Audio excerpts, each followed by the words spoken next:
Ya kan lo? Kau udah pernah ke situ kan lo? Belum ya? Lolo juga belum. Belum lo? Belum. Lolo lagi maaf lagi sibuk wisuda. Ini dia baru selesai itu. Kan dia wamil. Kan ada bagian-bagiannya. Ini kayaknya baru wisuda nembak. Dia baru selesai nembak. Subscribe, ayo.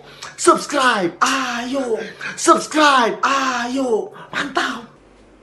Assalamualaikum warahmatullahi wabarakatuh. Balik lagi bareng Lolo dan Zamiol. Where's my ring? Seperti janji saya kemarin kepada kalian semua, bahwasannya aku akan membahas seluruh tempat-tempat wisata yang ada di Indonesia dari Sabang sampai Merauke, beserta cerita mistis dan klub sepak bolanya. Kali ini, kemarin aku sudah bilang sama kalian, kita akan memulai dari daerah Banda Aceh. Jadi Banda Aceh itu merupakan kota dengan tempat wisata yang sangat-sangat banyak tempat wisatanya, terutama wisata pantainya ya di Banda Aceh. Jadi aku tadi udah ngelihat, aku sudah mencari-cari di sini di wisataLengkap.com. Di sini direkomendasikan ada 23 tempat di Banda Aceh yang sangat direkomendasikan untuk dikunjungi. Wisata pantainya ya. Yang pertama itu aku kasih tahu sama kalian bahwasannya ada nama pantai. Pantainya itu Pantai Lampuuk. Gak tahu aku bilangnya. Lampuuk, entah Lampuuk. Itulah pokoknya. Jadi pantai ini letaknya itu 20 km dari kota Banda Aceh. Gak terlalu jauh kan, 20 km jogging juga sampai. Kalau kalian nggak malas, kalau malas ya naik kereta, naik motor. Kalau malas juga naik mobil. Kalau malas tidur kau di rumah. Kalau malas kau liburan kok, malas kau ngapa-ngapain. Jadi itu ada di kota Banda Aceh dan 20 km. Di sana itu pasir putihnya ada, ombak buat selancar ada, dan yang pasti di sana ada juga konservasi penyu. Kalian tahu penyu kan? Penyu padi, tahu? Hiu padi deng. Aku salah sendiri, betulin sendiri aku. Ya, jadi di sana pantainya itu wajib kalian kunjungi kalau kalian lagi ke Banda Aceh, karena view-nya itu ada gunung yang bisa kalian lihat dari pinggir pantai kayak gitu. Kalian harus datang ke situ. Selain Pantai Lampuuk, yang harus kalian datangin lagi di Banda Aceh adalah Pantai Lokma.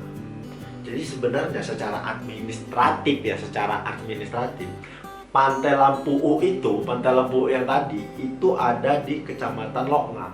Jadi sebenarnya agak ambigu bedain antara Pantai Lampuuk sama Pantai Lokma. Tapi orang-orang di sana biasanya nyebut Pantai Lokma itu untuk di daerah belakang Golf Lokma, lapangan Golf Lokma, sampai ke Taman Tepi Laut setelah komplek pabrik semen Andalas. Nah itu orang itu nyebutnya Pantai Lokma.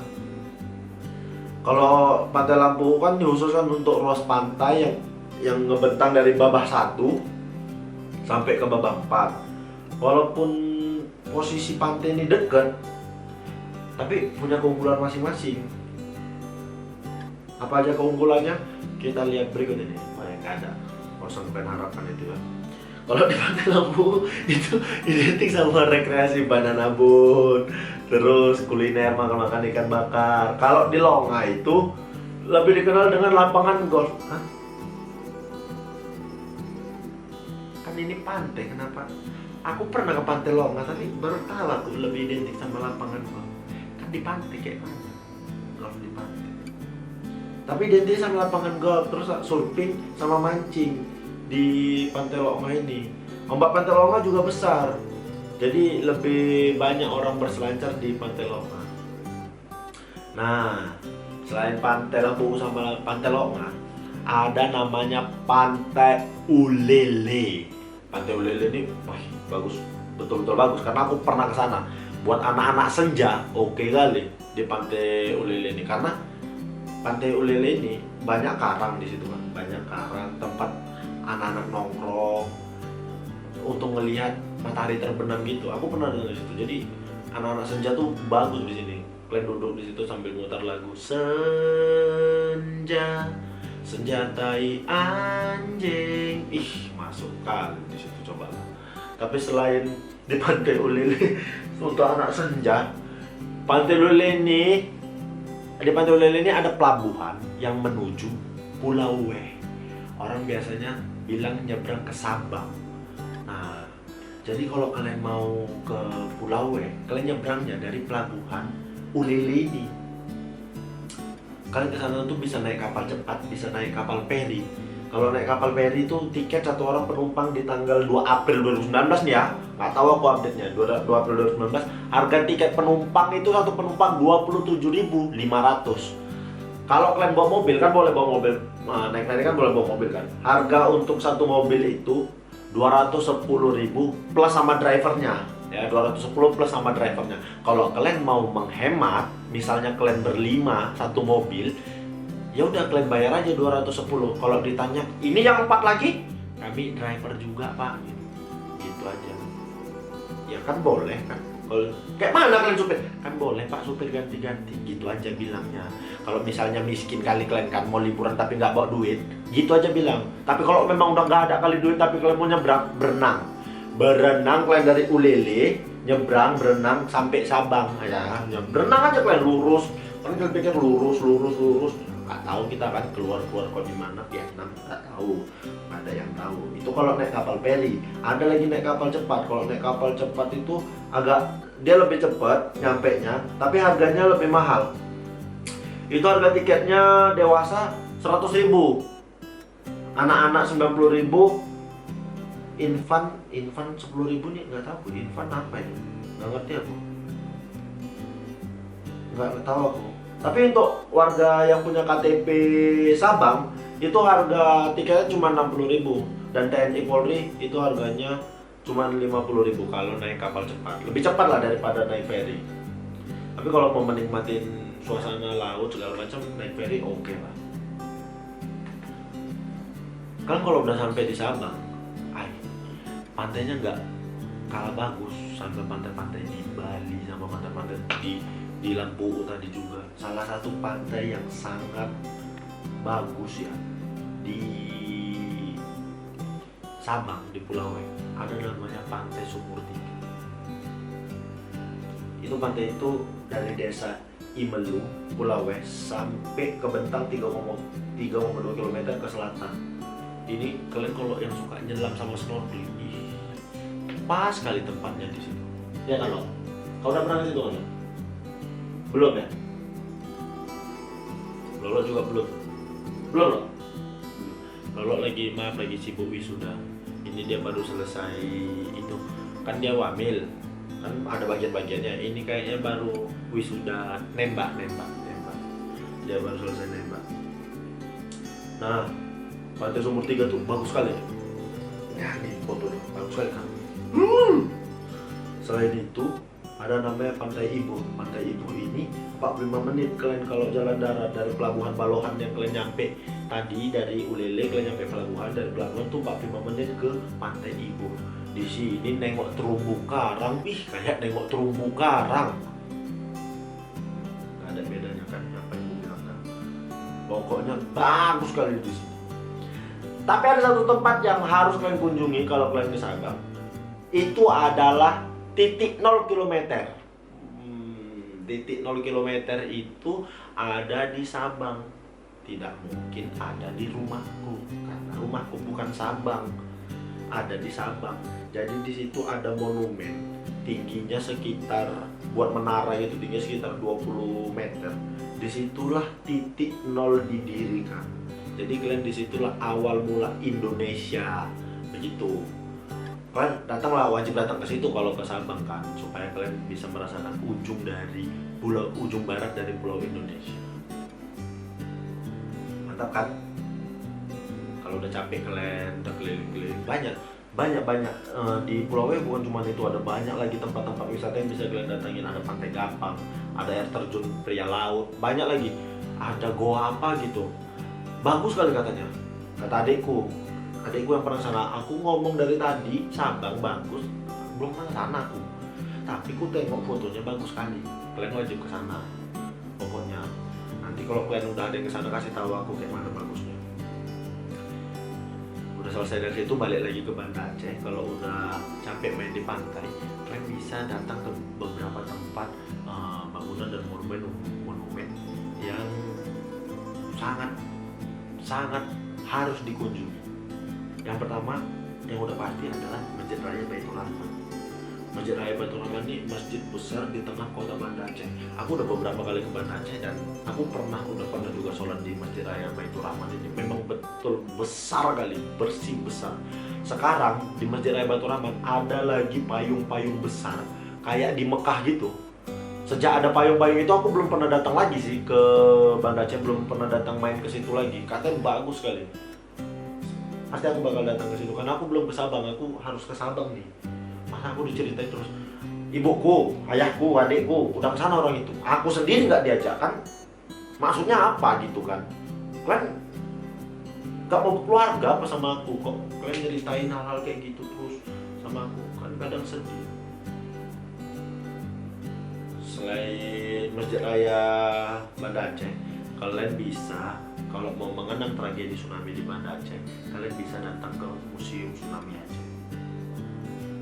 Tsunami Aceh udah 15 tahun kan, jadi museum itu didirikan, aku lupa tahunnya berapa, yang seingatku itu didesain oleh Bapak Ridwan Kamil. Ridwan Kamil yang ngedesain itu bangunan harganya, dananya 140 miliar, jadi betul-betul megah dan mewah. Museum Tsunami di Banda Aceh, buat kalian yang Banda Aceh datang ke situ. Selain itu kalian juga bisa datang ke monumen, ini mungkin banyak yang nggak tahu, ada monumen pesawat RI 001 Banda Aceh. Itu ada di lapangan Blang Padang. Jadi ada monumen di ini ya, di lapangan Blang Padang ini, replika dari pesawat pertama. Jadi pesawat RI 001 ini dibeli dari hasil sumbangan masyarakat Aceh tanggal 16 Juni 1948. Jadi dikumpulin sumbangannya, berhasillah mengumpulkan uang sebesar 130.000 dolar Malaya sama emas 20 kilo. Banyak juga emas 20 kilo itu ya. Nama pesawatnya dikasih jenis pesawatnya Dakota. Terus dikasih nama Dakota RI 001 Selawah. Bahasa Aceh, kalau di bahasa Aceh itu artinya gunung emas gitu. Ini pesawat ini produksi dari Douglas Aircraft Company. Wah, aku kayak pinter, kayak banyak pengetahuan, padahal baca aku. Pokoknya karena pesawat itu merupakan pesawat pertama, jadi didirikan monumen di lapangan Blang Padang. Kalau udah capek kalian jalan-jalan di situ, kalian bisa makan di Aceh dan ada beberapa tempat wisata kuliner di Aceh.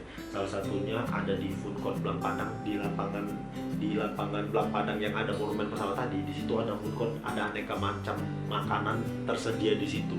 Selain itu ada Rex di Penayong. Nah, kalau di Rex Penayong ini aku pernah makan di sini. Memang tempatnya food court, isinya tempat makanan khas dari Aceh. Di situ berkumpul orang-orang jualan, banyak kali di situ. Tempatnya aku nggak tahu tempat strategisnya di mana, tapi kayaknya di tengah-tengah kota Banda Aceh. Selain itu kalian bisa ngerasai mie Razali. Mantap rasanya.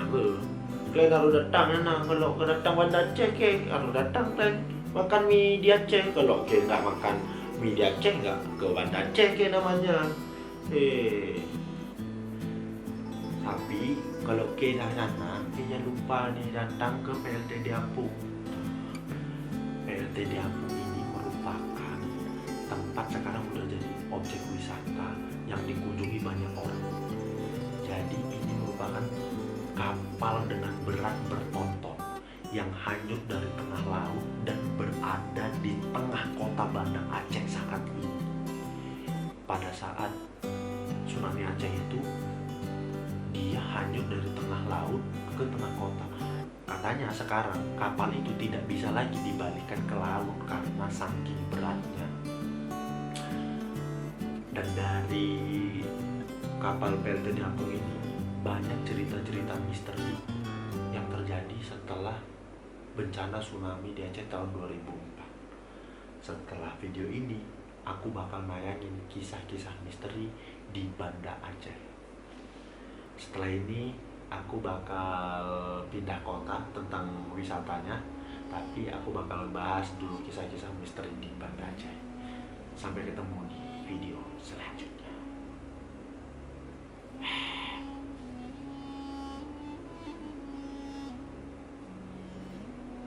Ada yang gitu tadi. Oh. Takut.